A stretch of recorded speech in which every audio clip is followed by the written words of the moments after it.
bi dahi li neex na li neex na li neex na Campeh bi la li neex na fii ci Gambian TV bi li neex na jàmbaar ngeen sama waay jàmbaar ngeen sama waay jàmbaar ngeen ni ngeen koy defee ni neex na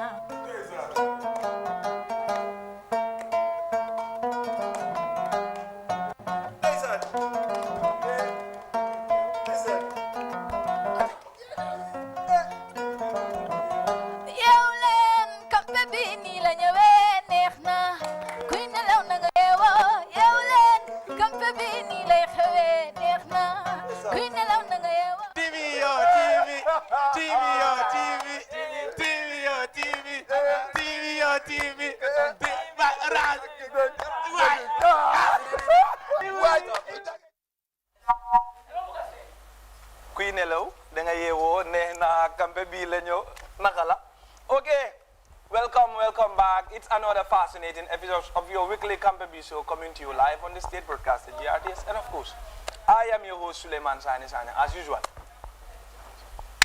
So tey dafa ala lan diamond wala ala drink juice ataya warga I don't know.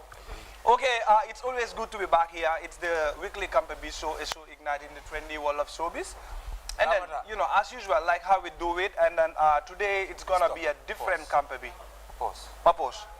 Ramata, yaa ngi dugg suñu studio yaa suñu lampa yaa suñu la demal rek nga def sa yow sa français Campeh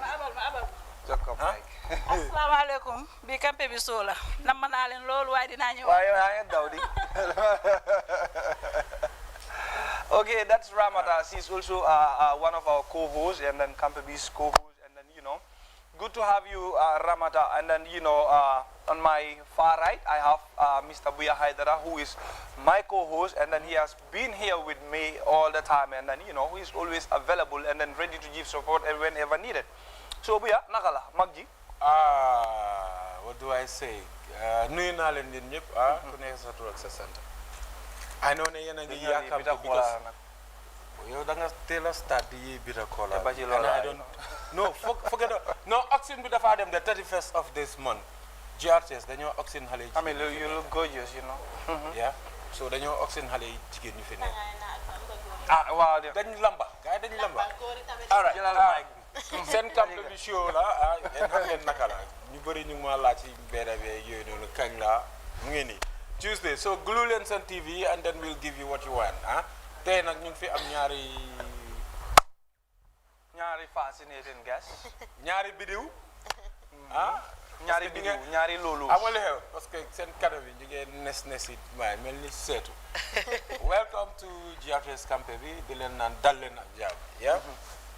All right, Magji, jërëjëf, thanks so much. And then, you know, on my far left, I have, but I think they need no introduction. Then I'll leave them to introduce themselves. And then when we come back, you know, the show ignites. I start with you. Turbi. asalaamaaleykum mbokk yi ñoo seetaan yëpp maa ngi leen di nuyu man la Mariatu the founder and president of Midwives and Mothers. maa ngi jógee Columbus, Ohio from the United States. Wow. That's nice. And then, you know, United States, my United States. When are you inviting me to United States? Very soon. Really? All right, you look fascinating, and I like your tone. I like the way you talk. You know. Thank you. All right. I kind of lost my voice really lately. Yeah. Assalamu alaikum. Man la Ajaramu Jafune. I'm the co-founder of Midwives and Mothers. All right. Nila they don't understand. Mom guy, they don't understand. No, you understand. I'm a problem. No, for this one. You all def rek baax na ñun understand nañ. No understand na. Yow kii understand. Kii bandi la waaye bul dégg. No. ñu ñaare borom Dakar lay.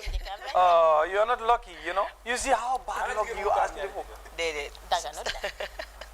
ndax bëgg ngeen góor yi bëgg ngeen jigéen mu am ñaari jëkkër yow amul problème She said it's 50-50, you know, gender equality. Ñun suñu amee second wife yéen tam da ngeen de war a am at least, you know, a second, you know. man bokku ba ci. So mbaa yéen mu ngeen ko handle Lady Cha, I see you, man. My Cha. gis nga loolu waaw so yow mënuloo bokk kon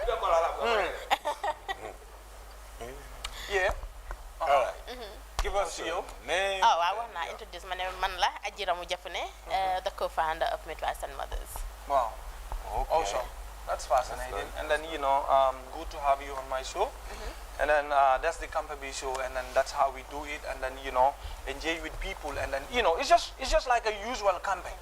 And then before we shift our attention to the topic, and then Magji, and then these are midwives and mothers.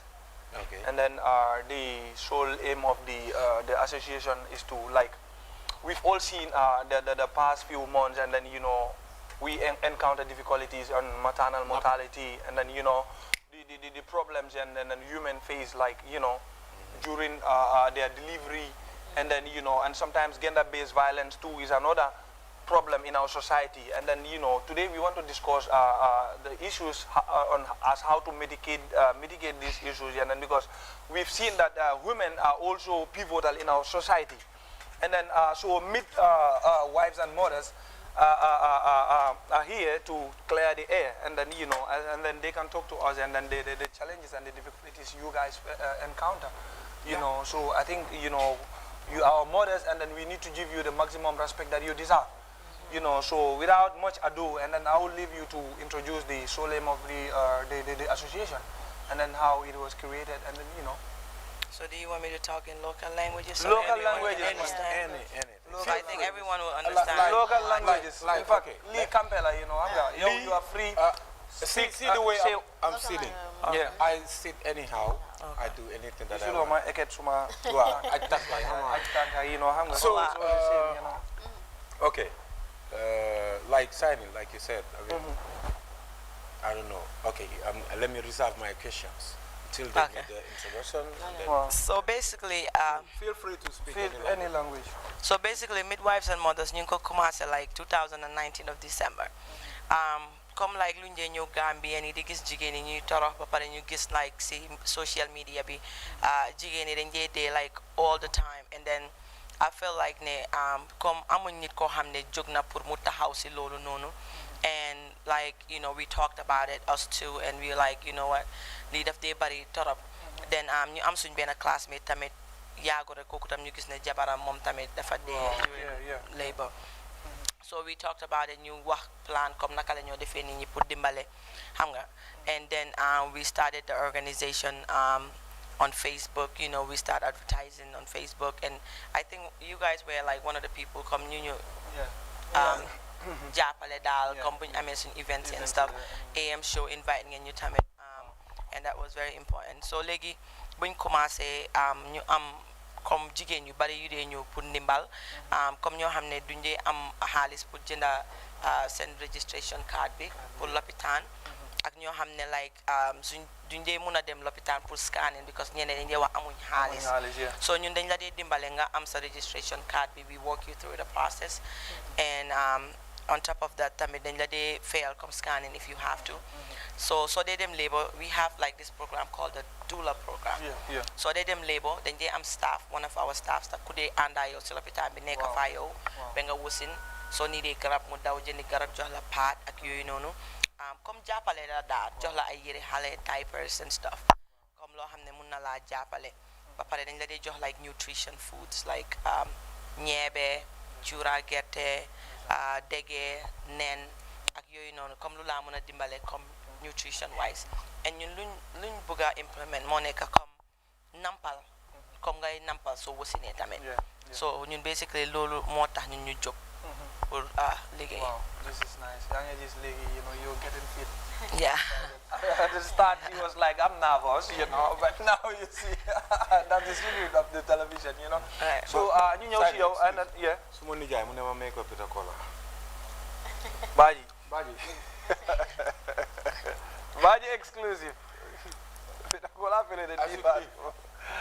Okay, Mrs. Jafune, like, is it Miss? Mrs. Njai. Mrs. Njai. Oh, okay, Njai, Jara Njai. Okay, I think Haidara has said it all, but you know, we need. Tarawale. Man Tarawale Kaira la. Tarawale Kaira. Kaira. Aja Mariatu Tarawale Kaira. Wa turbu gudala na why. Nice. Okay, I think you've said highlighted so many important things, and then that women usually encounter, and then I think what are the solutions that we can do to, you know, kind of mitigate these, you know, issues that are affecting women, you know. ñun luñ foog daal moo nekk nit ñi dañu war a sa ka lopitaan dañu war a dimbale ñoo xam ne amuñ su fekkee ne nit amut danga ko war a dimbale at least su fekkee dem na ba foofu noonu doo gis nit ko biir mu dem foofu noonu mu dem lopitaan mu ne la awma lii ba pare nga ne demal soo amee xaalis nga ñëw xam nga loolu baaxut waaw so ñi lopitaan yi daal ñoo war a gën a dimbale nit ñi ak nit ñi so loolu moo tax nit ñi jóg parce que xam nañ ne lopitaan am na ñoo xam ne ñooñu amuñ so su fekkee ne gars yi amuñ li ñoo tekkee seen boppa nga war a naa yóbbu kër lan mooy lifin bi amul benn njëriñ parce que dafa delluwaat kër rek mu dem toogaati noonu rek so moo tax ñun nag ñu jóg soo fekkee ne amuloo yooyu noonu yëpp ñun soo ñu contacté ñun dañ laa dimbale si yooyu noonu yëpp nga xam ne everything su fekkee yàlla daf ko tudda daal dina baax yëpp dina baax incha allah moo tax ñun ñu jóg yéen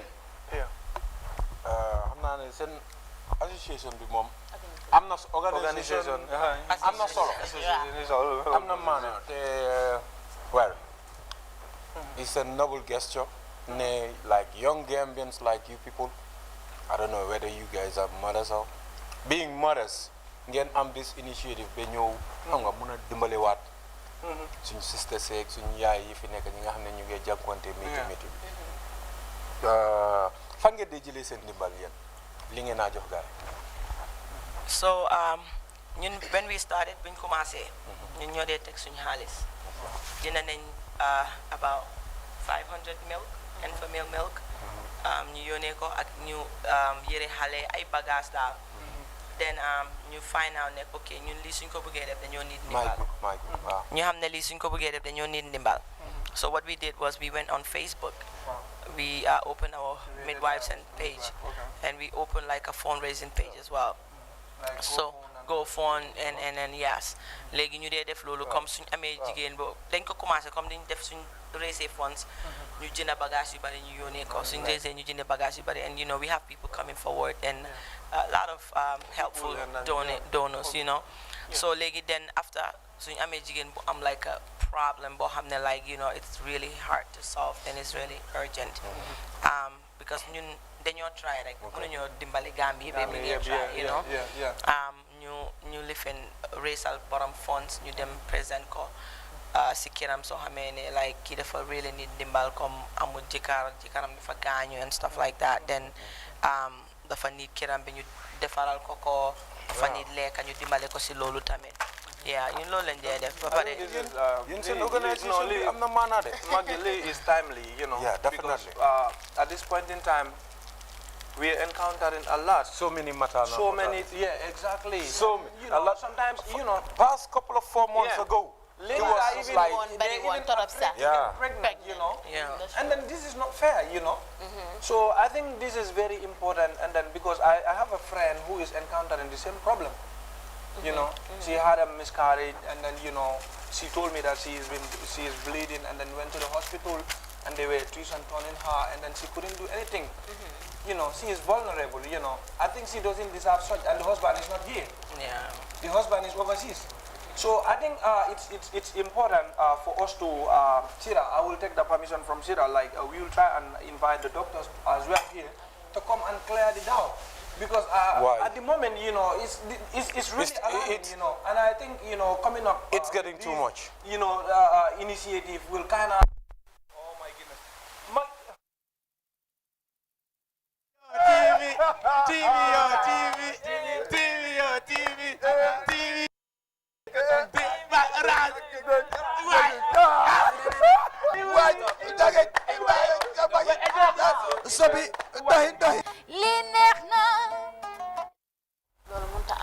All right. So, okay. Li ngeen wax ni it's perfect, and I like that. Okay, the other thing is like lima bugona ham moy naka ngeen de xamé identify jigéen yi nga xam ne dañ soxla ndimbal naka ngeen leen dee identify comme like dañ dee wax ne xam loolu moom dafa jafe parce que kenn nit mën na laa wax ne dama soxla ndimbal te soxlu ndimbal wante dañ dee wax nit ñi rek we want people to be honest dañ dee wax nit ñi su fekkee da nga soxla ndimbal nga ñëw si ñun parce que ñun duñ dee xam naka la ñoo dimbale nit ñi wante ñi ñaa dee ñëw si ñun pour ñu dimbale leen wante ñun tamit loolu tamit ñu ngi ko lifin da ngeen am office waaw ñu ngi am office bi mu ngi Kololi si boori police bi. Yeah, si boori police bi noonu ñu fa am office. Then we go for our first music break, and then when we come back, the show continues. Okay. All right. Like before they cut us. Like what we normally say, gis ngeen. Yen mi dee toog di criticize di naan ndawi Gambia aimless and all. Look at them, they're here. They're all young mothers. You am this. Xam nga this initiative ñu implement ko seen biir dëkk xanaa kañ ngeen jàppale leen so ñi war nañ leen a jàppale de Sida, we go for our first music break, and then when we come back we make it happen, man. Yeah, it's man. Here. Microphone check. Miss Jupiter Records. Yeah. Do it, you They don't want me to go far, so I let them know the girl is taking over. Ain't no hating, I'm like, wait, you don't know who I be. Save your little energy to give a fuck about how you feel. Cause I'm the love me, how that you, Cause I'm the love me, how that you, Cause I'm the journey, how that you, Yeah, like the fun text someone on me, I'm being how that you. I'm hiding my grind to secure the bag before I ever had that kid. I give them a heartache with my rugged sound and my buzz ass boogie. Things are better for a starter, let the best man win. They be hating what I do, but they ain't throwing, I walk around like I want it, and I be still bad. My one move is forever, my dick can't keep up with me. Y'all been talking shit for so long, I ain't even know they exist. Y'all ain't no moment, ain't calling, y'all be feisty. Nyabala kono do mandele ngino Hanila mulu kawadema barinduke imanyabu Cause my vibe overtaking the trash you dropping amaze me I'm turn up, I'm lit, girl you know I am dripping They don't want me to go far, so I let them know the girl is taking over Ain't no hating, I'm like wait, you don't know who I be Save your little energy to give a fuck about how you feel Cause I'm the love you, how that you Haranyo, Gatamila Jenny, Haranyo, like the fun text someone on you, I'm being Haranyo. Call me the queen, yeah, I'm standing on my land. Yo, king pops a drop it, and I'm headed towards a new king. Cause I do big and tall class, got so much in my big brain. Hating niggas, you fall back, I'm taking mine that you play. Yeah, I'm the best. I give 100% to next, where's your talent? Cause every time I spin a mess, my style is unique, I'm young, I'm fresh. It's high time, your games are over, check mine is blessed. They don't want me to go far, so I let them know the girl is taking over. Ain't no hating, I'm like, wait, you don't know who I be. Save your little energy to give a fuck about how you feel. Katambila bumni haranyo, Katambila bumni haranyo, Katambila Jenny haranyo, Me like the fun text someone on you, I'm being haranyo. Katambila bumni haranyo, Katambila bumni haranyo, Katambila Jenny haranyo. Me like the fun text someone on you, I'm being haranyo.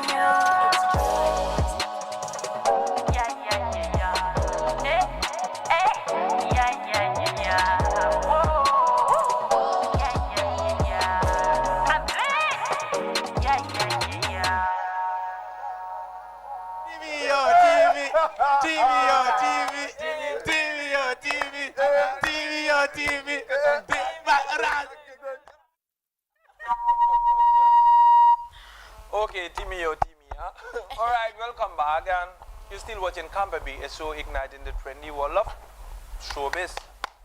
Yeah, Maggie. Welcome back. Welcome back. So, ñu ngi ci kawam So so bi mu ngi ala diamond wala ala dahar wala What's the laugh about? You're funny, you entertaining us. exactly. Oh, okay. All right. We're here Well, to entertain you. Tey lu ma la wax affaire si dafa ala glitter. Ala glitter. Dafa ala glitter. And see their accents, you know. No, seen is a top notch. So xam nga lii moo tax ñu ñuy rey suñu bopp pour dem xosoli ji seetal maa ngi fii di baraada de waaye di baraada yëpp ah Pour ñoom la. Mamadou Ndiaye. All right, okay, let's go back to business. Yeah. So ngeen ne seen office bi mu ngi Kololi. Kololi, Waaw. yeah. Si boori police bi. Boori police station. Ñaata at ngeen bi ngeen ko formé léegi ñaata at la? It's just 1 year. 1 year. December 19 bila 1 year. December December 19 19, bila wow. 1 year. So since an inception, I know ne like du ñaaka ci biir da ngay jànkuwante some hard ndax mun ngeen ñoo share tuuti ci some métit yu ndaw yi nga xam ne jànkuwante ngeen ko wala difficulties yoo xam The ne difficulties that jànkuwante ngeen ko ci biir seen dimbal. Today am Yeah. nothing Yeah. is easy, and then when you're initiating something people term you as someone foolish or maybe until you get to the point, and then Yeah. sila hamne like then you're doing a real thing, and then something that can benefit you and the society, you know.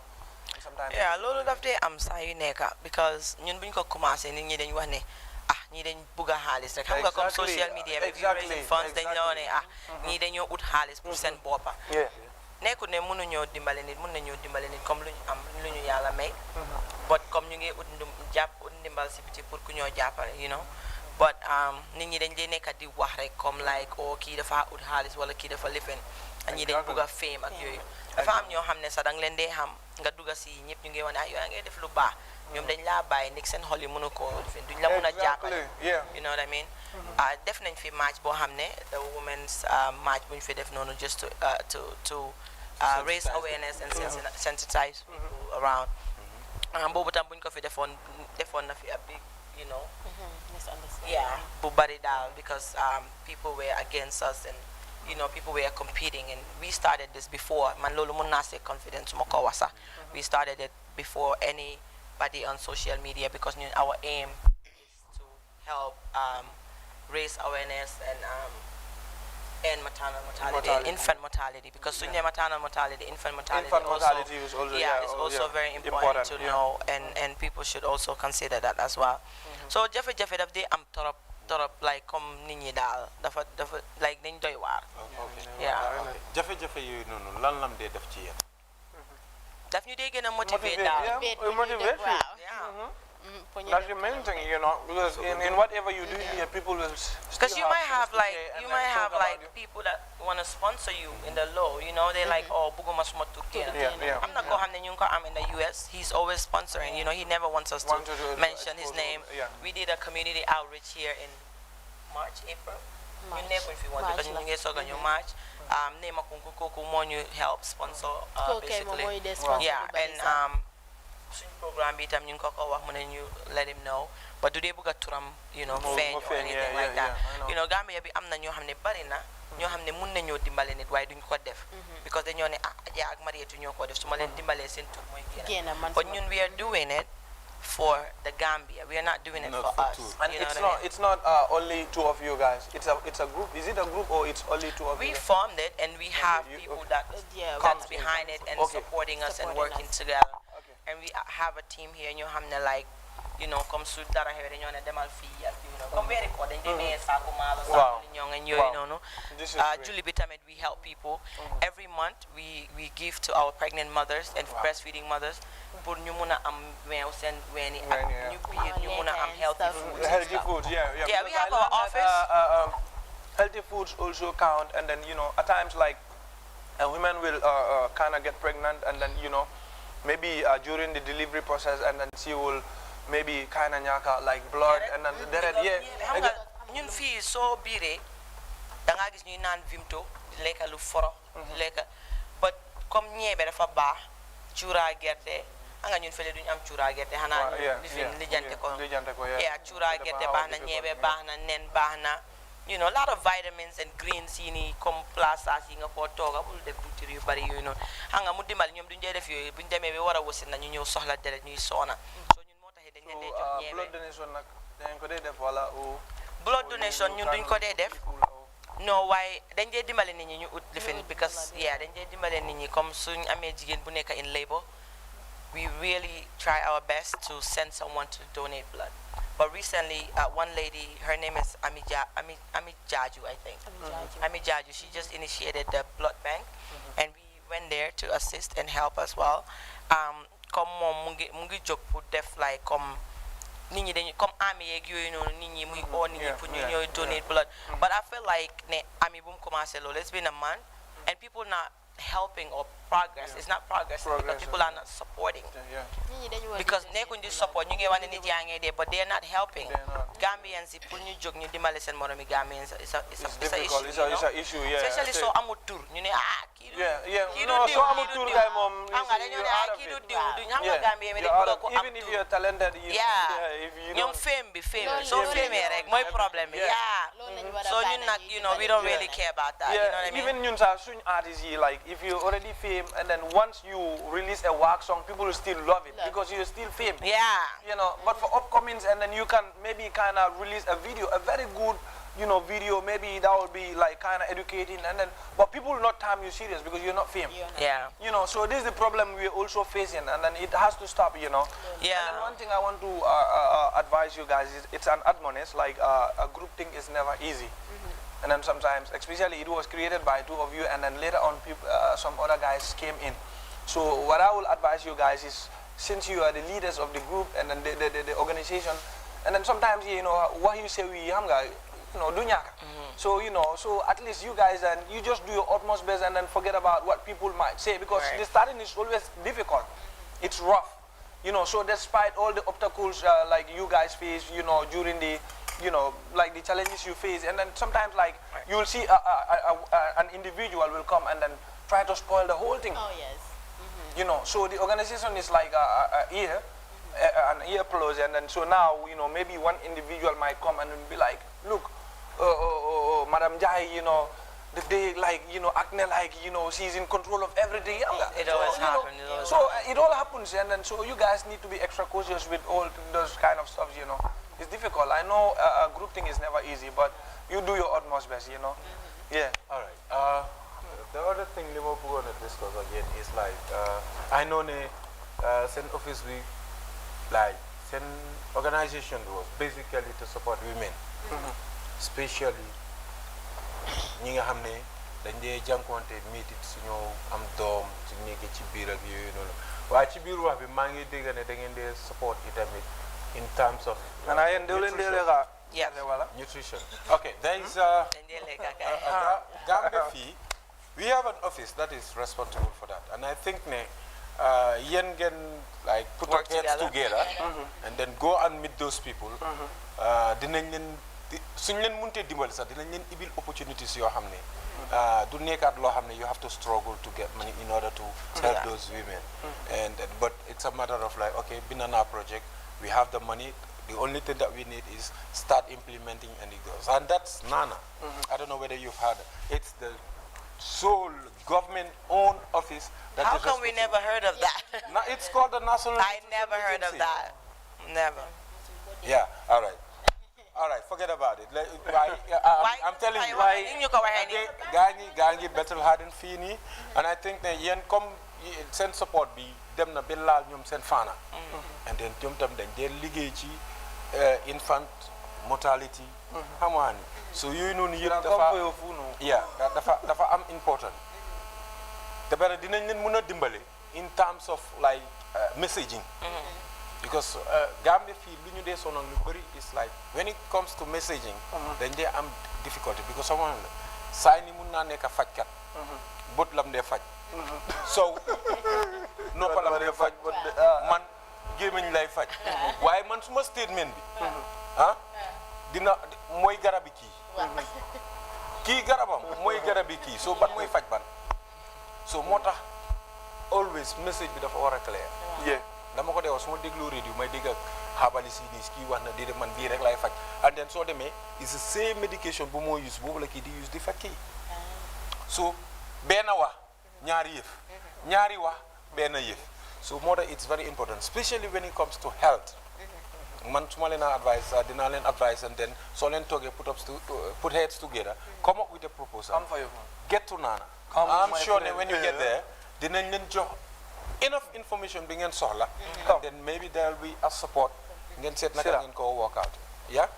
wante loolu ba jigéeni Gambie ni xam nañ ñu noonu. Nana. waaw. Oh yeah. How come you musuñ ko dégg musuñ ko kenn musut koo wax. yeah wala ñu ko Facebook page, a website. wala ñu ko wax ci télé bi dañu ko war di ko advertise ci télé bi sax. gaa ñu mun koo xam. Yeah, nutrition dañ ko dee. Nutrition every time. Why, you know, xam nga fii is different from other countries. If you don't know anything, like if you don't know about a thing, nobody will come and tell you. I can tell you this is what you need to do. télé bi every day nga ko wax. I can tell you about Nana. important. Yeah. Nana dafa yaaga de du tey. If you get so fii moom doo ne because xam nga fii lan la fii ok réew taax lañ ko dee ooyee.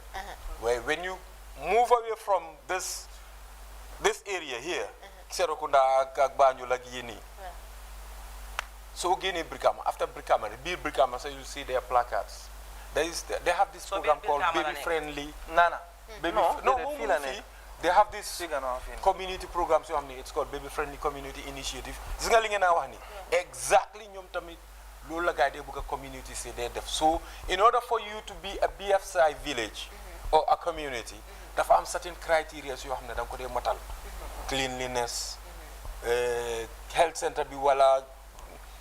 Naka la ñu wax PHC bi xamaani fi gars yi dee demee noos ak yooyu noonu seen jigéen ñi naka lañ dee toppatoo ak the promotion of exclusive breastfeeding yooyu yëpp soo dañ set seen own criteria da nga dem ba xam ne soo demee ba matal loolu noonu dafa am stage rek then they can come and certify the whole village ne this is a baby friendly community initiative that means ne jigéen ñi dëkk bi dañ dee nampal they exclusively breastfeed their kids and then at the same time ñoom naana dañ la dee support as the mother. Then ñu am nga amaat beneen project boo xam ne dañoo support as a family. Much more yéen tamit ngeen ñëw bokk ak Nana and then you support other. Yeah. When you get there, you will get the information and I think sure that publicity is another thing that you. So leen demee foofu ne te mu ngi ngeen naa waat. We will play our part. Publicity bi should have. Like I think you should also try and then organize maybe a seminar or maybe a day-long workshop or maybe a symposium, you know. Where you can attend to so many people, attract people, and then because it's an organization that is about. Like on Saturday, that's what it is about.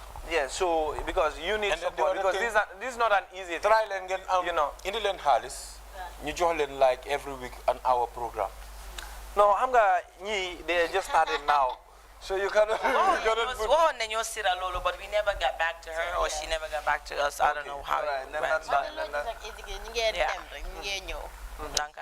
Yeah, and it's good, and then I'm really happy that you guys came up with this idea, and then it's really gonna pay dividend, because helping your fellow women, and then it's really important, because we've all seen they are mothers, we need to embrace them, we need to show love to them, And then like one thing I want to ask, another thing, it's about like your interaction with the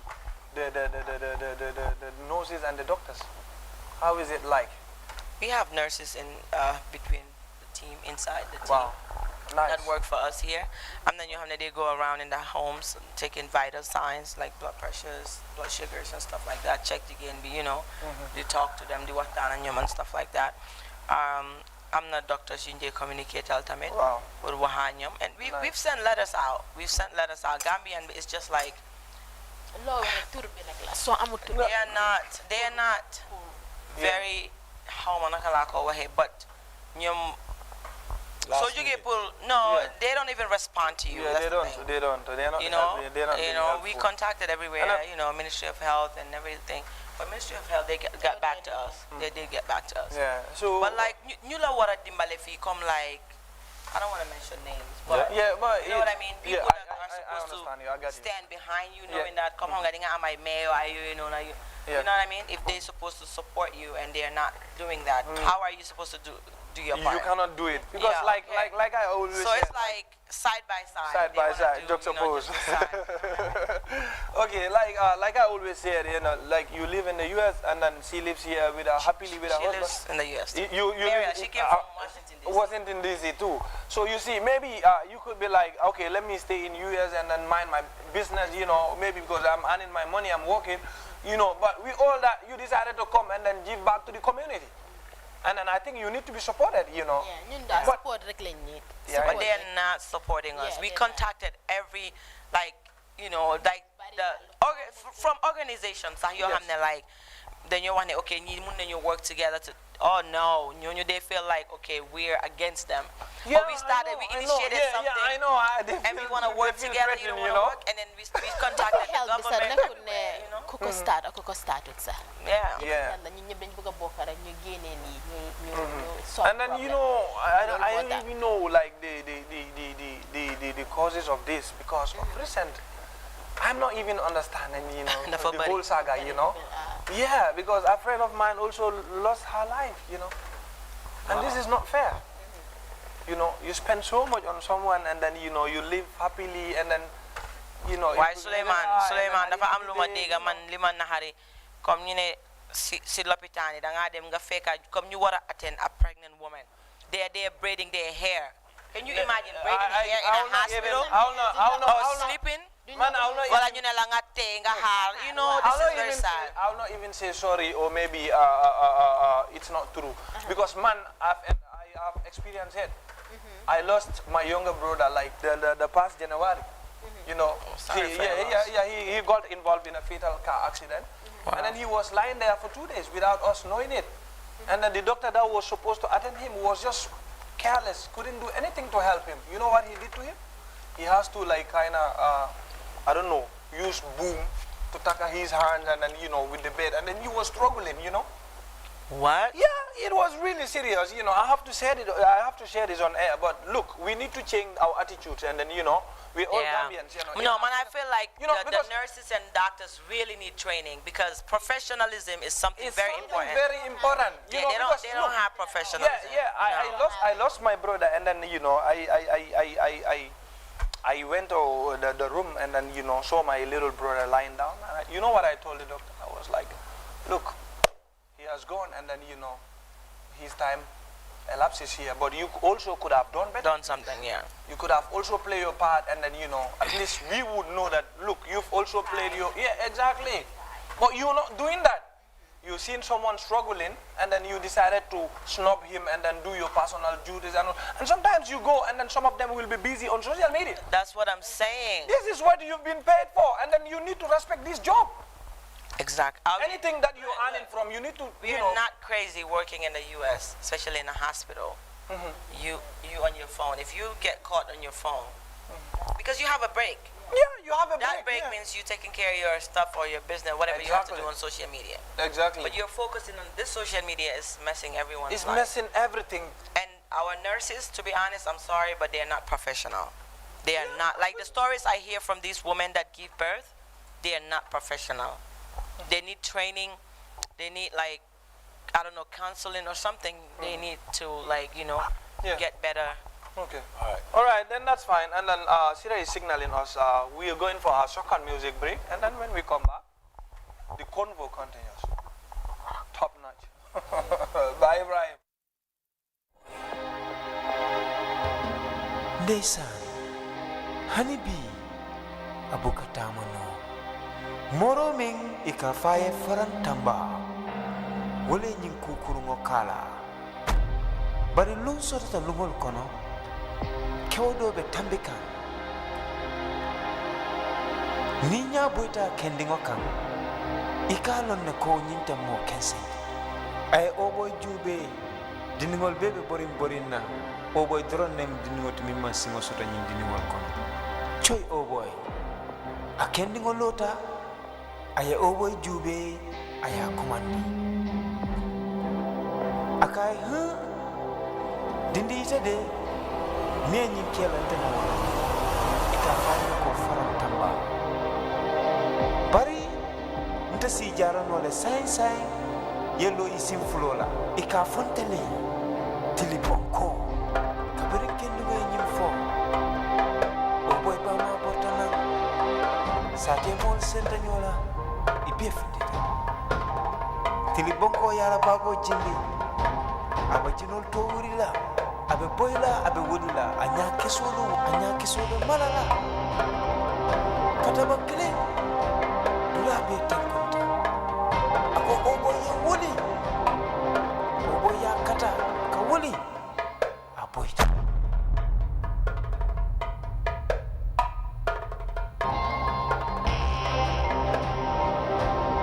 sate mol bebe wurila obo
sababu jangolem harjebe alabulu sababu jangolem sembo de jambulu bal sababu nyol tendu sembo de jambulu bal sababu nyol tendu oh boy oh yeah ngeden dun setan tugile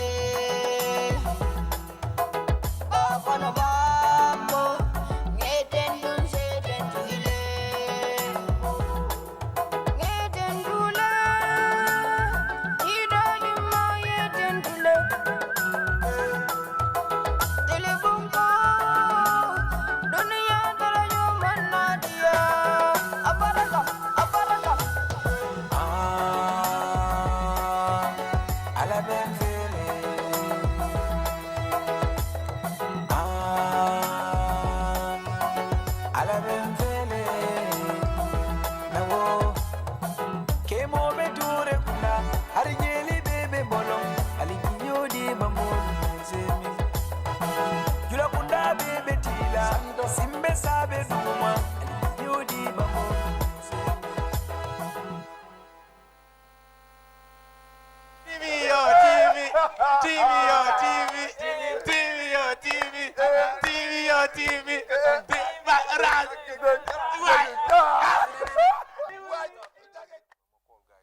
Camera department ak gaay nek MCR Ibrahima Sala present eketil salo magis la kaas bi waaye kii nag Sow waaw Sala eketina kay jël kaas Sow absent eketil salo yaa ngi fi di nga naan waaw Moussa Sané eketil salo magis da nga naan waaw da nga naan kay leen jël jigéen ñi nag ñoom Sira ak Caare Fatmata man nii mu mosuma ataaya pour jigéen Magji, luta? góor yi ñoo dee naan ataaya. Okay, no problem. We're still on the gender equality, you know. Yeah. So you have to be careful that. Ana Sala cum mag jaa ngi nii. Present. lii moo tax ma fonk ko moom. Sala, you have to say present. Okay. Wow. Why? So, be careful.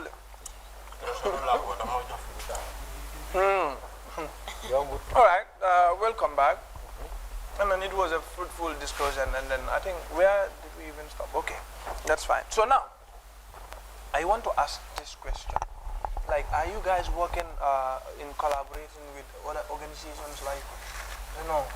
We've contacted so many organizations, they don't want to work with us. Really? Yes. So we decided to just Okay, be independent. Yeah. Okay, I think you do not be discouraged and then do not relent on your effort and then you still keep pushing because sometimes it's difficult. When you go to other institutions and then you know what they will do to a proposal, they'll be like, oh, okay, keep it up, we're so happy, and then we'll get back to you. When you step back, you know what they will do? Your proposal will be like this. Dustbin free, trash box. You know, but you know, that should even motivate you guys and then, you know, walk extra miles, you know. Because and then, you know, if you want to achieve something, you have to prepare, you know, physically, morally, and mentally, you know. And then sometimes, life can be really devastating at times. But, you know, with this initiative, I'm really optimistic that things will work out and then just keep pushing and then never relent. Are you willing to work with other Of course. organizations in order to fulfill all your dreams? So, boy. Yes. Okay, all right. Apart from like these events that you hold, Yes, thanks. is there any other thing that is coming up in the pipeline? Apart from The event. anniversary and then program that you told me. Is there any other program that is coming up that people need to know or watch? We don't have any programs coming up, not yet. Not yet. But well, tomorrow we are invited to a radio choice. Do it FM. at time. No, It's nice. but then we got them visit hospital. We'll take some items to the hospitals. Okay. Then we got them pass it if possible next week. You put some items. Pass it mom bring them contact one to work with the hospital. They were really excited. They contact media houses as well. Oh yeah, we do. You need to do They that, you know. Yeah, they do You show wrote up. to GRTs? We wrote to GRTS before. Yeah, that's how we got. Okay, set up the okay. first You time. guys need to do that and then so it could be over and then, you know. Oh, you Because mean this people- upcoming event? Yeah. Yes, we need like to- your countrywide tour because people need to see your effort and Yeah. then, you know, it's also key. It's important. Yeah. Yeah, so basically we will give back to the hospitals, to the communities and stuff like that. So we brought a lot of stuff that we can give to the hospitals that Wow. they will be needing. This is great.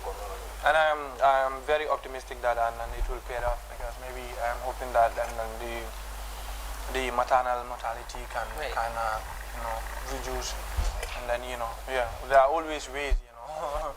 But, you know, with this, I am really impressed that things will change.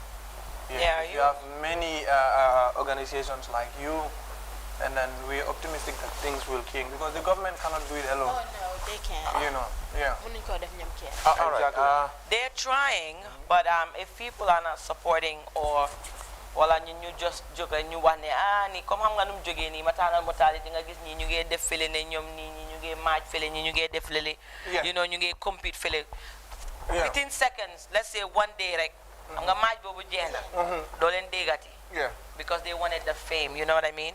We've been on it forever, and then definitely we were raising awareness and, you know, sensitizing people. We were not, you know, doing any like demonstrations or anything like that to criticize the government or anything like that, you know. So the family. You also work hand in glove with the government as well.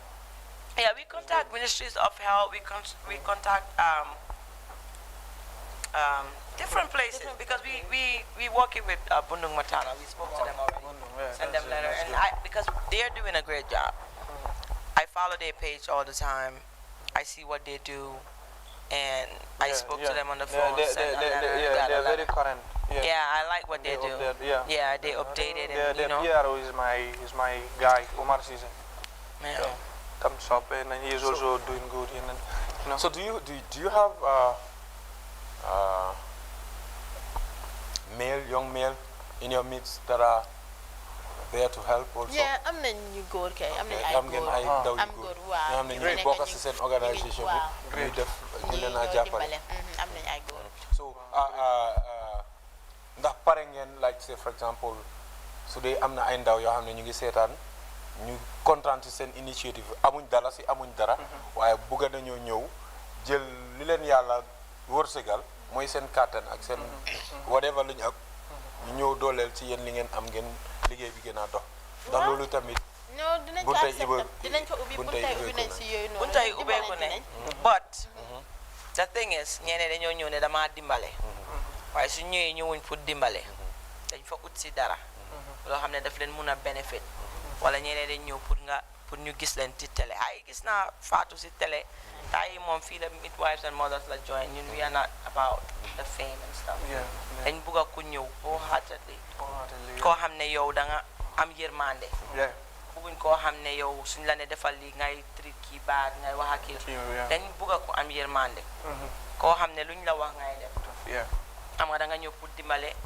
ñëwuloo pour dara pour dimbale comme ni nga wax ne dama ñëw pour dimbale soo ñëwee pour dimbale dafa miin ne da nga ñëw pour dimbale da nga am yërmande on top parce que jigéen ngay liggéeyal xam nga yaa ngi lifen ay jigéen dimbale jigéen yi biir yeeg yooyu because the baby you saved might one day become a president, who knows. Yeah, we have some student volunteers from here. I'm not ñoo xam ne sax ñu ngi def internship right now for Nasi College or the university. But they're very professional. They're very professional. You see? You know, I like them, you know, they communicate well, you know, they're very respectful. You know, te Gambia feeling joge, you'll be surprised, like, you know, they are brilliant students around that want to work. And so guy waxe da nga ne dedet am na ñoo xam ne nekk nañ fi waaye dañ am yërmande nekkuñ comme ñeneen ñoo xam ne amuñ help. Ñoom they want to give back to their community. You know? At least, I can remember dañ demoon benn nutrition surveillance in Ngeen Sanjal. So we were promoting exclusive breastfeeding for 6 months and then up to 2 years. And then the Alcalo,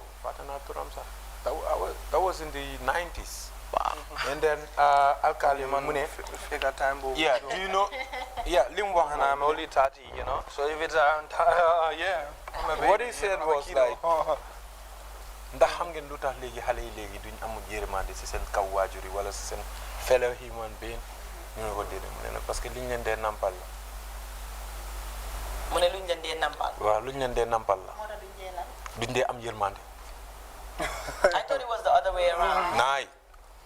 Naay. Lo means lolu man like because of the I don't know. xam nga the baby I don't know. nampal doom. Yeah, something like that. Xoolal yërmande mu ngi daw ci diggante yaay ak doom bu doom tiimi loo tax faana dañ ko dee wax ku nampa teen sa ndey proverbe boobu na fari te too teenee sa ndey looy gis ci moom rek xar kanam bu yanja that smile xam nga yaa ngi nampal di smile xale boobu noonu emotional attaque bi dem noonu mooy may xale bi yërmande so xale bi su amutee loolu beneen façon melolam dee am loolu moo tax paa bi mu ne soo gisee doom yu bëri amatuñ yërmande yeah because of li ñu leen daan jox la pour ñu ko nampee nampuñ ci seen yaay yi nampuñ ci seen wen yaay yi this is why ñu dee wax naan doom balaa leneen nampal ko xaw ma that was a time years ago Gambian was very hard pour nga tase dégg Gambian bu jam nit paaka non xanaa gisuloo America ñooñu dañoo ñooñu da ngaa nekk di waxtaan ak ñoom sax ngeen argue rek ñu jam la wala ñu rey la ñooñu dañ leen dee battlefield doo am xoli nit doo am xoli nit ori sénateur mu ne naka bakki bi nga niyoo rek ngay am waaye léegi Gambia fii ñu ngi jamante di reyante sa morom is trending here soo ko gisee rek doomi lactogène la.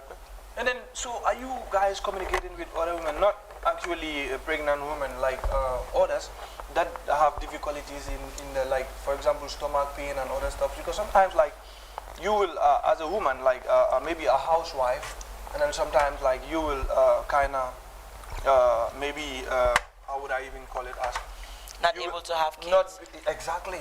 Barrel. Will be important. I don't know. Barrel. Right, Barrel. Barrel. Exactly. So, and, Barrel you know, woman. are you communicating with them also as like how to help them, or maybe scan their wombs and other stuff? You know. No, we haven't gotten there yet.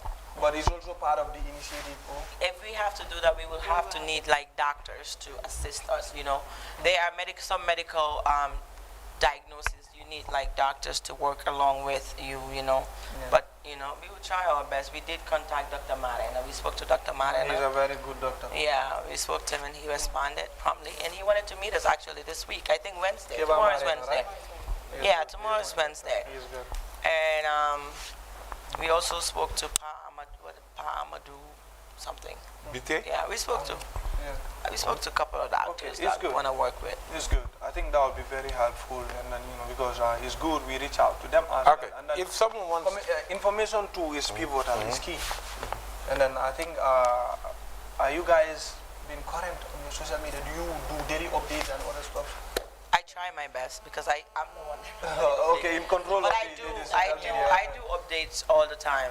I do updates all the time. Even right now I'm in Gambia. Wow, great. I'm doing updates. Even the connection, the connection is so I know how bad. devastating it can be. Yes, and it takes like a day for the upload to go up, you know. But I do try my best and do my updates and share and all that. Snapchat, Instagram, Facebook, Wow.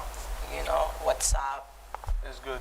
And then like you need to reach out to people also verbally, and then to reach out to communities, and then Yeah. tell them your sole the aims and objective of the initiative as well.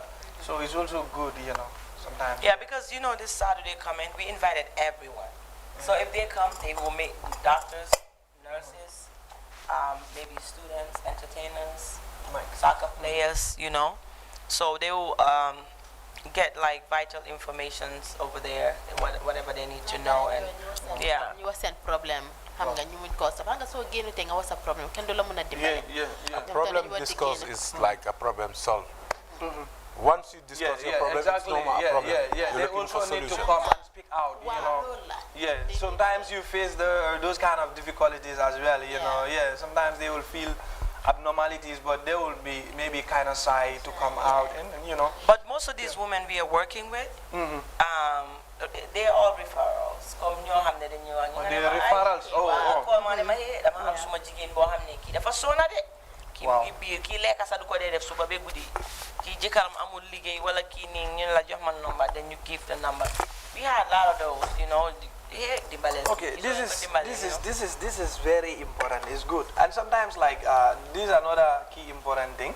Like for example, maybe like different hospitals like Base, Bansang, Bundung, Campeh, Campeh, and then do you have personal information that you leave at the hospital, like should in case if they need emergency, they could reach out to you in a very possible mean, We have a nurse, like mom, she works in Campeh and her team, but most of the time she communicates with the hospitals and stuff. But we do leave information with each and everyone that we want to communicate with. Like we have someone that we communicate with in Campeh also, and in Banjo we have people. In Basse, when we contacted them, guys, we are welcome. They should new guide in your office, and then you just plus because our doula program they go lift up. Yeah, because we have to decentralize it. We cannot only focus on the greater Banjul area. The doula support, the doula program is a labor support. But again, be someone was in. Kineka si boram di ko rai, di ko wahtan. Good. So soon program class be going def. Maybe in a couple of days or next week, because this week they're busy. The job guy certificate, but we already implemented that, and we already started working and discussing. At least sensitize and also. Yeah. I'm not here, I'm a year man. Exactly. You got you go kill me mafal bede. You go minu fana ya longo. Nala musol kono bela albuka son kata ali at least ali fenge ya ali pampa. Alka borila munella. Allah musol ni ko mara alka borila. Alda loptano at least ali rai ali kuma di mal ko at least briefly process at least yeah, why feeling suñ la yuhu ñu la yuhu ñu la push nga tëdd si lal bu hot on top of that. You know that's very depressing. You know postpartum depression is something very big. Yeah. You know te ñun like yeah ñoom believe yow da nga gis nit Happiness also counts a lot, you know.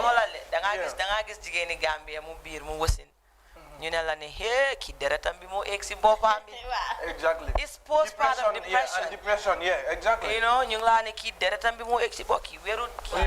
Depression can cause that, you know. wala kii dafa dem sànni doomam bi si toilet.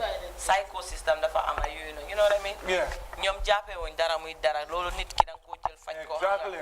Jox ko depression medicine and stuff like that, but yeah, I believe depression also counts a lot, you know. Yeah. Because jigéen bi mu ngi go through a lot du dee lekk ak jëkkër bi mu ngi ko yuuxu fii di ko bàyyi si kër mu war a wasin tamit moos bi ak docteur yi di ko fa yuuxu xam nga loolu tamit dafa métti. loolu ñoo wax is important, is very important. loolu mooy problème because fii bii du dee ànd ak stress. non xoolal du dee ànd ak stress. bii du dee moo tax ànd ak dama dee stress. blame su ma blamee jëkkër yi ci kër gi let's say 60%. 40% dama ko dee blame ñi ci lopitaan bi yow jàng nga yaa opt for it yaa jàng ba jeexal nga ne yow lii nga bëgg a def ngir yàlla soo koy def na nga ko def ak xol bu set waaye man bëgguma dugg ci domaine boobu waaye non I think man it's just unfortunate when you get to the hospital jigéen mu biir jigéen seriously 9 months dafa métti man am naa doom you know am naa ay doom and I feel like comme man ma biir 9 months su ma jëkka di ma pressure loolu daf ma stress te soo stressé mun ngaa feebar xam nga ban façon feebar mun na laa jox feebar yi xel sax because yaa ngi enu loo xam ne is very you know nga war a wasin da nga war a am strength but nga tëdd si lal bi yaa ngi xalaat sa jëkkër lu mu la def fële ak lu mu la wax fële xam nga yaa ngi biir di xalaat ne maa ngi war a wasin tamit fii la maa bàyyati tamit ñëwul ba pare ñu ne góor yi di ñangoo dugga si labor room bi you know and stuff like that but bu ñu waxtaanal bu ñu waxee ñoom ñu ne ñoom they men some of the men that come there are very involved ñu ngi try to bring all the men together to be able to comme ñu def leen daal ñu mun a def labor support to their spouses and stuff you know but it's very hard ñu ne am na góor yoo xam ne duñu nangoo joxe blood because ñu ne seen deret yi dafa manqué suñu joxe seen no loolu kay moom you know it's not an I'm telling you bu ma déggee loolu suñu jigéen ñu dee li fi naan ñu ne ñun suñu jëkkër yi duñu dee nangu ñu ne ñoom seen deret yi dañoo manqué ñoom de sa doom ngay wax de yow sa deret dafa manqué yow loolu lekk nga no dafa funny nag dafa doy waar waaye comme Ami Jaaju li fi nam bi they should go out and come Saturday invite na Ami Jaaju teamam bi they should go out and donate blood man sax if I can I would donate blood you know but I'm anemic no I'm anemic but I can try to always you know donate ñeneen ñi ñu génn suñu team bi tam ñu ñëw tamit ñu donate you know ñu dimbale jigéen ñi ñu denca waaye Facebook bi aidé loo fa dee gis kuy ut deret waaye instead of you reach out to Ami Jaju's team they don't do that pour nga ne xaaral ma reach out Souleymane mu ngi déedéet dañoo ne déedéet bul di déglu Souleymane demal GRTS nga dem announce ko te xam nañ ne Souleymane lii mooy liggéeyam you know what I mean loolu waaw dañ ko dee bypass that's how I feel because man dama ko dee gis dama ko dee share sometimes ma screenshot ko ma send ko ne ko kii mu ngi need lii you know one of my cousins recently daf doon moom tam jur nga moom tamit mu ngi ñàkkoon deret you know and they contacted me maa ngi ñëw fekk ñëwanguma sax ñu contact ma that was about a month ago so I was like hey xaaral ma ut ma def WhatsApp status share ko everywhere Facebook Snapchat Instagram nga people were reaching out fortunately ñu am kenn koo xam ne ñu ne donate na you know and it worked out but suñuy supportante support bi is lacking it's really lacking it's bad in the first place waruta ñàkk am nga 7,000 gis ko ku noonu mu ko nit nga naan ko fay ma jëkka bala nga wala it's sad it's very sad we're supposed to be brothers gaa dañ ko dee bañ but you know it's good gaa dañ dee bañ like waaye ñun ñi nga xam ne ñun dañ dee léegi mag yi ñun dugga nañ ba gis so léegi what about your upcoming event on Saturday oh yeah so suñ upcoming event bi dañ wax ne dañoo invite vendors yi jaaykati lekka yu ñëw jaay ñu invite entertainers yi ñu entertain ñu invite jigéen yi xale yi mag yi ku nekk daal mairie paa yi ku mën a ñëw rek yeah, it goes with entertainment too. yeah ñu ñëw ñu wax seen xalaat ñu waxtaan ak ñu fa fekka ñun tam ñu waxtaan ak ñoom xam nga nekku ne ñun rek a mën a am ideas other people have great ideas loo xam ne soo leen mayee chance bi si nga ko dee mën a dégga ñu lifin la then ñu am like Ministry of Health ñoom tam ñu wax ñu am doctor si nurse yi ñu interact and stuff you know even if we can have like the artists and stuff but I think it's kind of hard to even reach out to the artists I think the only some artists or well I haven't for this event, but I've reached out to several artists, but the only person that actually reached out, to be honest, was Hussein Dada. Hussein Dada, yeah. And Mune Def, it's a good thing. And he's willing to do it for free. Wow. And you know, Neko dinyo like that, and that was very, you know, as you go, juge as you go. Why you need to contact? Kunga jotlen sa, we encountered, you know, many problems here. Like when you want to reach out to the artists, it's always difficult, you know. That's what I'm saying. And then they're supposed to support us, exactly. especially a non-profit. Because you know, usually when they organize shows and then we go out to support. Right. So they also need to reciprocate it. Yes. That's what I'm saying. Exactly. Reciprocate it. This is Gambia bi comme luma la waxon rek la. Fame bi. Ku nekk dafa bëgg fame. Waaw, yeah, the fame bi. Waaw, da nga toy so affaire yi fame la rek. Dok ko fofu nonu. Waaw. ñu dem am benn short break nga waxi fame bi so affaire yi dama war a rek nga trial rek nga fame tuuti rek Sira you loving it Eyo nata kibarole di siyo du tema Yaliba Ndeni Nobles Nadalia Madindula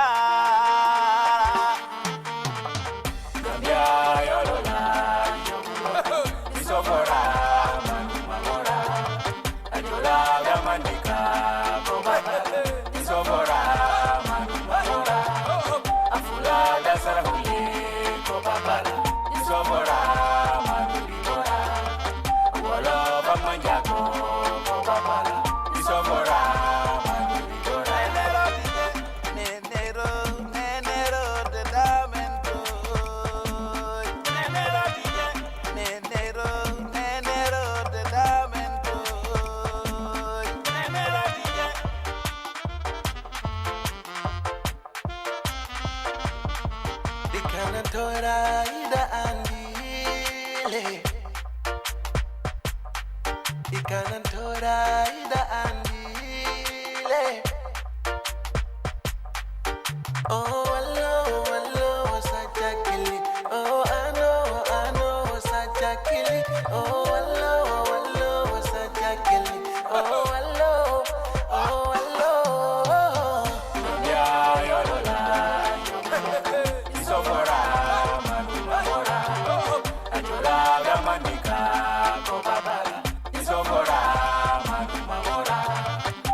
muna na Gambia ni ajube siolube musungili neti ndamale wuluta mbe mubadin kilintiri ni ajube jaliba mbala mandinka mbala surwa nimfulol wuluta nyamina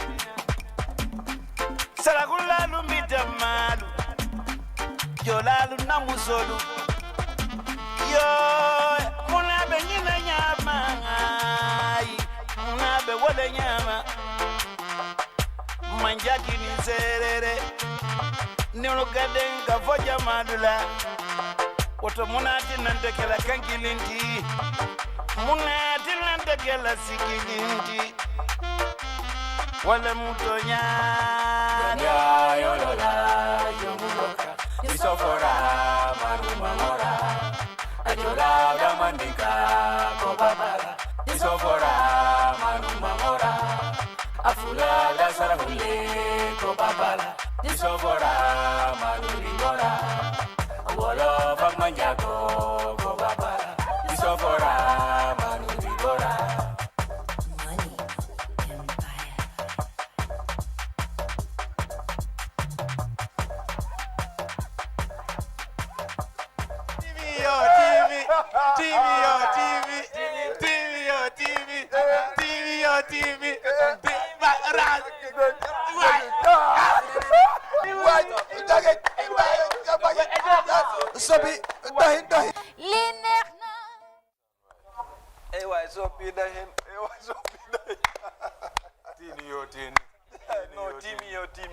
Timi is a serere word. Why, boy, Mariam? No, Mariam Stala, you know. Yeah,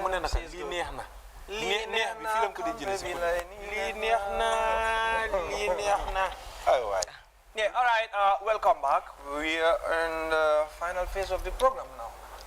So, without much ado, I shift back to you again and then tell me. Okay, we Fame, like the fame. Okay, all right, we are on the fame. So, lower the fame. Mane, danga jokke na ku fame sa. Maybe borom bafane mo na ba fame sa. Ngane ko share malisi media we. The fly by on hold for no yo forever do ko mo sa gis mo share la. Te ñom ñoy nek ñu la wax ne share mali media. To be honest, like one supportive person, kuma la wax is very supportive. Is Jatumbo. You know, I mean, she's been very supportive. She's been, you know, like I think her birthday, her sister's birthday, try to raise funds and give it to our organization to give it to people. Nice. You know, that's very nice. If you share every second, every time we get share media about our organization and stuff like that. This is nice. And that's really, you know, that means a lot. It has to be like that, you know. Yeah. We support each other and then, you know, this is good since we're all Gambians and then, you know. Yeah. So fame too is yeah, I'm gonna reach out to you and you let that down. You funny, yo, like you they look down to on you. You know what I mean? Why fame bubari tam out? Bahud, ngai defne yo ya get. Ele koko na mo na. There is this photographer. I know we he was a photographer. You know the time we used that. I don't know how. Studio. Yeah, studio. The film 36. Yeah. And then you know he was like a lot of girls were following him. You know, so I asked him. He was like, no, Sani, you guy. You are trying to film no money, film no money. Why? Why? At a later part, he wasn't lucky, you know. You know, he felt with this girl, and then you know, not knowing that the girl is something else, and then she felt sick. So you see, the disadvantage of the demerits of fame too, you know. Yeah. So you gotta be humble. You have to be humble. Exactly. You have to be humble. Humble yourself all the time. Okay. Exactly. No, buya. Okay, coming back to Grts is 25 years old. All right. 25 years minus it on in your age. Where were you? Doing what? I was 5 years old. Oh, you were 5? I was 5 years You old. were 5. Yeah. Okay, dan set on Grts. Buba. What was the but langa gino like Extra touch. Extra touch, Lamin Manga. Lamin Manga. I was Extra expecting touch. that. Yeah. Okay. The goodies, some these, the Yeah. the dial GRTS, you know. Okay. The Dial GRTS. And they used to have the kids show, like, I don't know what kind of show that used to be, like, in the weekends. Do you guys remember this Chartbuster? Gamcel Chartbuster? No. Yeah, it was the combination of Gambian artists, you know. I think who took first? It was, is it What T year was Small that? Series of the, this was like, I don't know, then I was going to school. It was a long time. You know, I think this guy, Magnificent Joe, News of the Town, and then... Yeah, no, but, you know, Chartbuster was also a very nice program, you know. Why Extract Touch and Dial GRT is more yeah. Good Sunday, yeah, every Saturday, you know. It was nice, you know. Those are memories, you know. Okay. Then I was going to school, and then you'll even go to play football and then come back without taking shower, and then, you know, watch television. And then, you know, before it was like, when it's time for news, and we'll be like, no, today is Nene Magdol Day, today is Manga Borambo, you know, Adi Party. Fatu Ture and all that. Exactly. So, let's get back to where we started. If someone, okay, am na ñu nekk ci biti ñu ngi soog a tune télé bi ñu ngi doog a egsi right now nii ñan lañ nekk di waxal. yéen a ngi wax midwives and mothers ñoo xam ne dañ jóg pour dimbale réewi Gambia dimbale yaay yuy nampal ak yaay yu ëmba ñoo xam ne mënuñoo dimbale seen boppa ak yaay yoo xam ne they are less fortunate meaning ñoo xam ne mënuñoo dimbale seen boppa daal financially.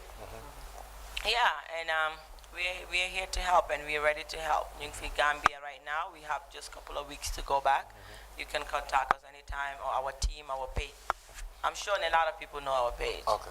Tey jii suma sister bi jàngut demut school te bëgg a ñëw yéen seen office fan la seen office nekk ak naka la moo def ba mën a ñëw foofu loolu pour waxtaan. mu ngi nekk correction kololi si boori police bi xam naa ne sooy kololi duñ ko xamante soo la waxee si boori police bi soriwul ndaa soo wàccee rek si tali bi noonu rek la foofu la soriwul nekku si biir su demee ñan la moo laajte.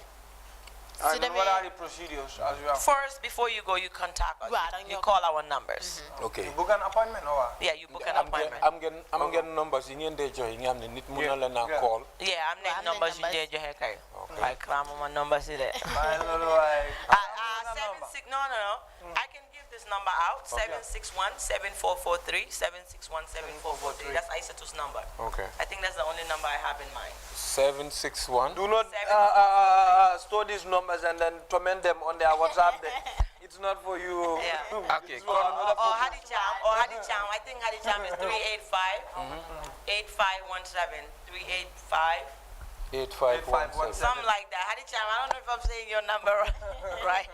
Okay. That means comme ni la ko gaay waxee rek ñii dañ am mbootaay boo xam ne dañ taxaw pour dimbale seen mbokki jigéen ñi nga xam ne pour matu sax dañ dee am jafe-jafe ñii nampal ñi ëmba ñi waaja wasin dafa am yu bëri yi nga xam ne da ngeen ko waree def ci lopitaan bi scanning ñeneen dañ leen te duñ am sax lu ñu naa scanner fekk kenn ku mel ni man amuloo dara waaye nga naan da nga taka jabar mun loo dundal jabar ji man amuloo foo ko gaay teg sa jabar biir rek a layman like me sa jabar biir lu mu demee noos mun loo ko koo jox lu mu demee lopitaan mun loo ko koo jox waxtu wasunam jot sax amul dara lu moo lekka dafa daw yaram torop moo tax nga ñu bëri suñ toogee di naan waa takkuloo jabar da nga war a taka jabar gis nga this is an advice for ñun mi nga xam ne yéen ndaw yi ñu ngi leen a forcé taka jabar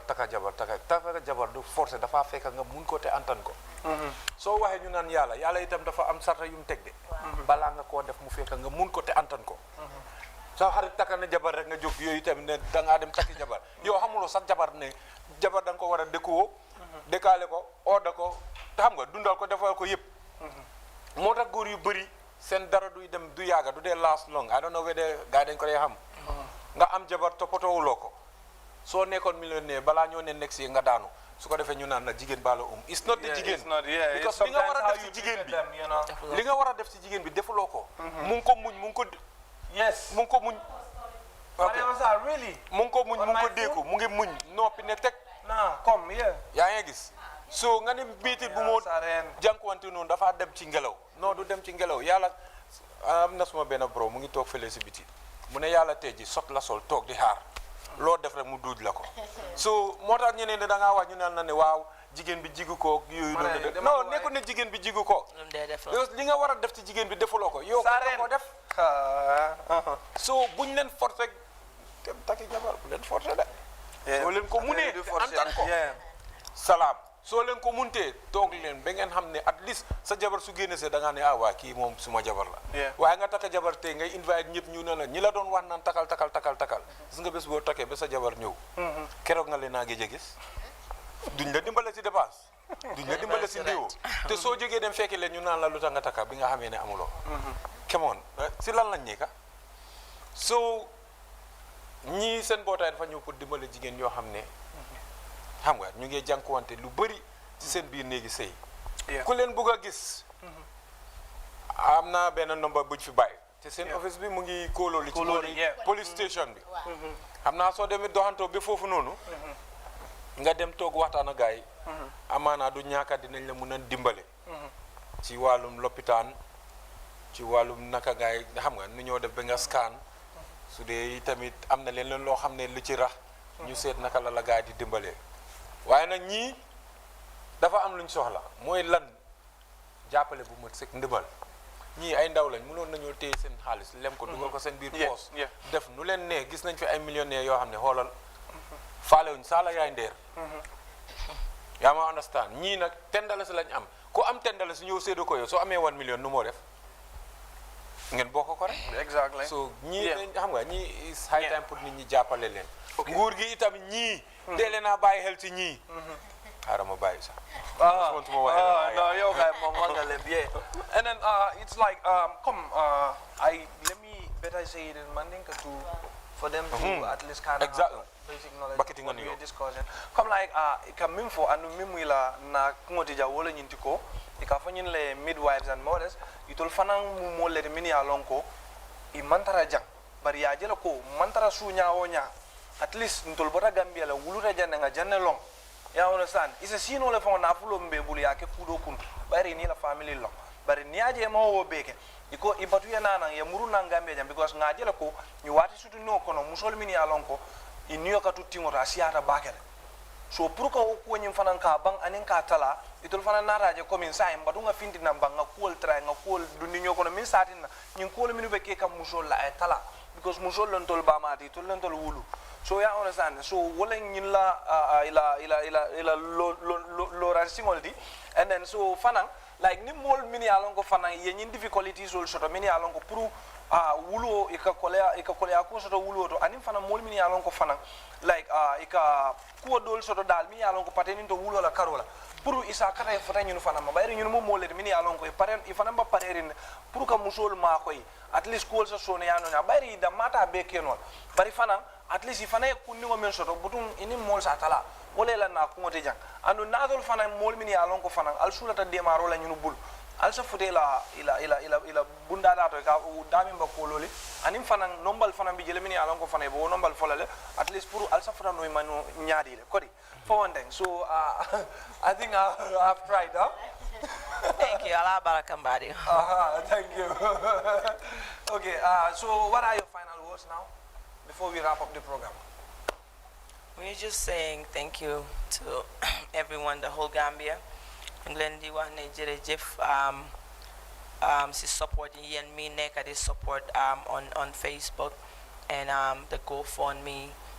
Nglendi get him because yen time we know it it's very hard saka so I mean family nga neka outside pur nga neka di dimbale xam nga yangi halat saka ñoo xamne like dañoo jël like amount bu bari ken lalu get yourself ñu ko sédo yow am nga pour nga sédo ko comme ñu ko soxla ñu ngi leen di wax ne ñu nekkuñ di leen let down you know we really appreciate it and ngeen jàppale ñu rek moo nekk the solution and then any support sponsorship or whatever you know just reach out to us you know ñun liñ am rek dañ ko dee joxe we don't just keep it and stuff keep it you give back to the community ñu ngi fees a bagage boo xam ne dañoo dem around jox ko to the hospitals that we spoke to and go to Basse and you just joxe foofu noonu tamit but make sure you come to our event on Saturday January 2nd at 10 a.m.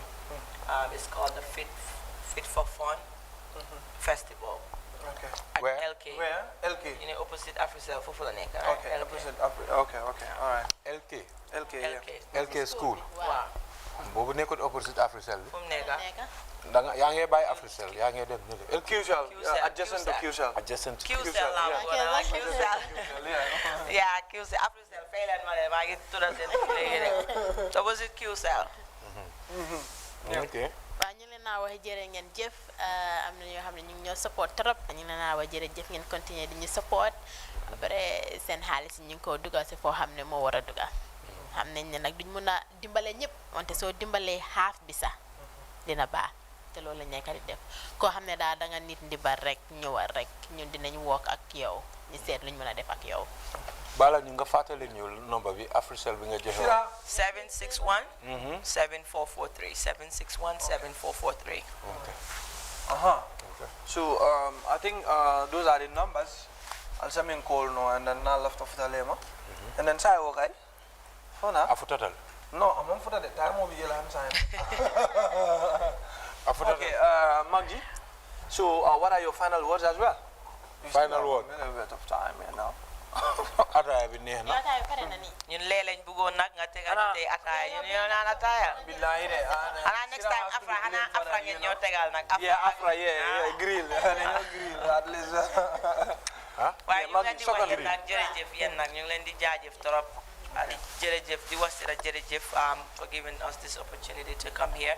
ñu ngi gërëm suñu waajur yi tamit continue supporting us and believing in us. ñu ngi leen di wax yéen ñëpp jërëjëf yéen mi seetaan tamit. Sure, and then are you guys willing to spend a little bit of time here, or you going back? We're going back. We just have a couple of weeks.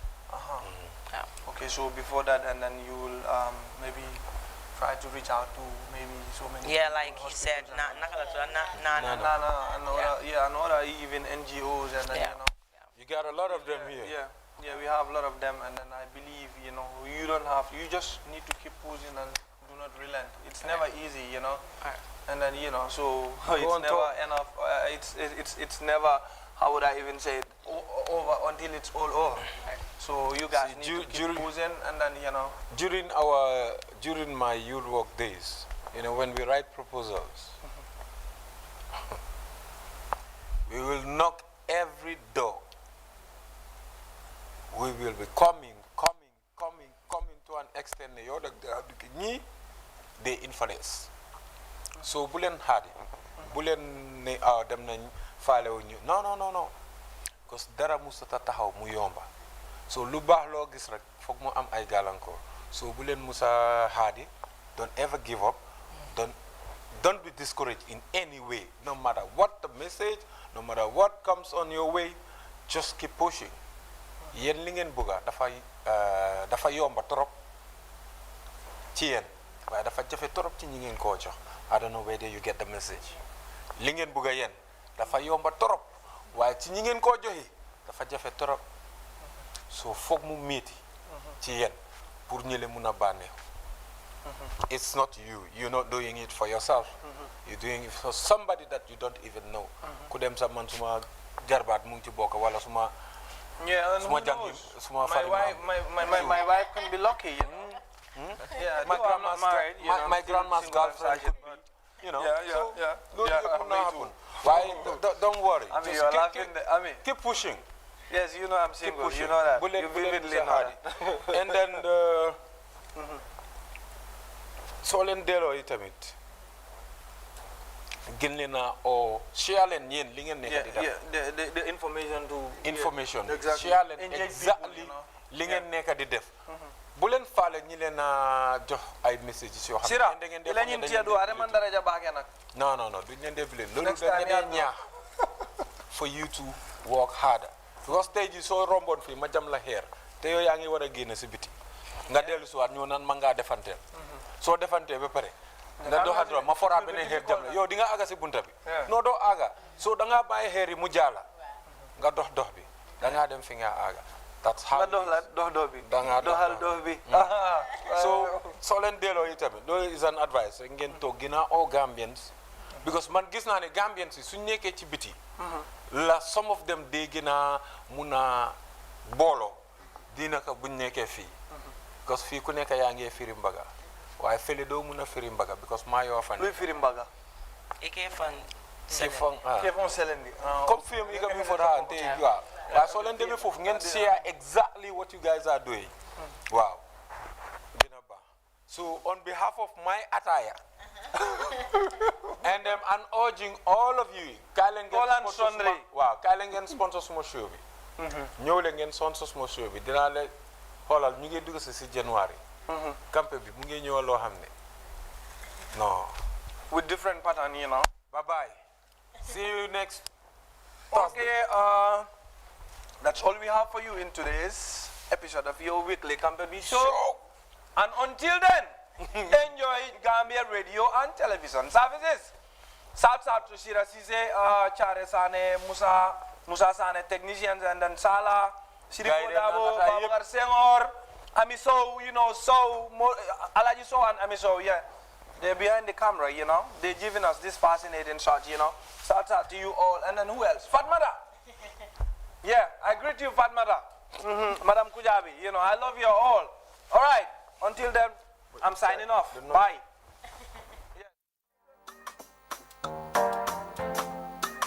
Bricam. Pollo.